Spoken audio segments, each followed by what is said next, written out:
நண்பர்கள் எல்லாருக்கும் வணக்கம். இன்றைக்கி வந்து நம்ம என்ன பார்க்கலான்னு பார்த்தீங்கன்னா, மே 13 கரண்ட் அஃபேர்ஸ் வந்து பார்க்கலாம். சரிங்களா? நம்ம சேனலில் பார்த்தீங்கன்னா எவ்ரிடே வந்து நம்ம கரண்ட் அஃபேர்ஸ் வந்து அப்டேட் பண்ணி கொடுத்துட்ருக்கோம். நம்மளோட சேனல் சப்ஸ்கிரைப் பண்ணாதுங்க, கொஞ்சம் சப்ஸ்கிரைப் பண்ணி அதை ஃபாலோ பண்ணி வச்சுக்கோங்க. சரிங்களா? சரி வாங்க பார்க்கலாம்.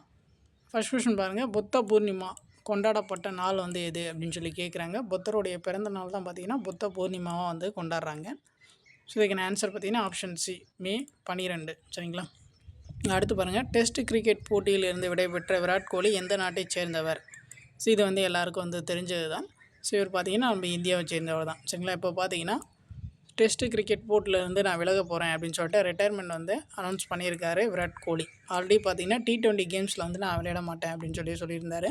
இப்போ பார்த்தீங்கன்னா டெஸ்ட் கிரிக்கெட் போட்டியிலேருந்து வந்து நான் ரிட்டையர்மெண்ட் வந்து ஆகிறேன், ODI ஃபார்மேட்டில் மட்டும் வந்து நீ விளையாட போகிறேன் அப்படின்னு சொல்லிட்டு ஸோ ரிட்டையர்மெண்ட் வந்து அனௌன்ஸ் பண்ணியிருக்காரு. சரிங்களா? அடுத்து பாருங்கள், சூப்பர் பெட் கிளாசிக் செஸ் போட்டி எங்கு நடைபெறுகிறது? சூப்பர் பெட் கிளாசிக் செஸ் போட்டி எங்கு நடைபெறுகிறது? ஸோ இதுக்கான ஆன்சர் ஆப்ஷன் டி, ருமேனியா.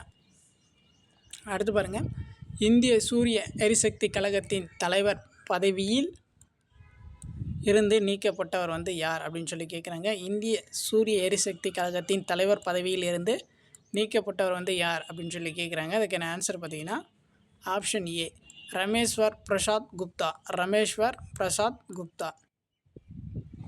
அடுத்து பாருங்கள், இந்தியா சுமார் 34 நாடுகளின் எத்தனை செயற்கைக்கோளை இஸ்ரோ விண்ணில் நிலைநிறுத்தியுள்ளது அப்படின்னு சொல்லி கேட்குறாங்க. அதுக்கான ஆன்சர் பார்த்தீங்கன்னா ஆப்ஷன் டி, 433.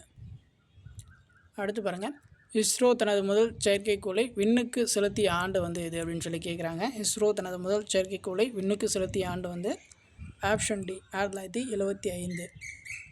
அடுத்து பாருங்கள், தேசிய நில அதிர்வு ஆய்வு மைய இயக்குனர் வந்து யார் அப்படின்னு சொல்லி கேட்குறாங்க. அதுக்கான answer option A, OP Mishra.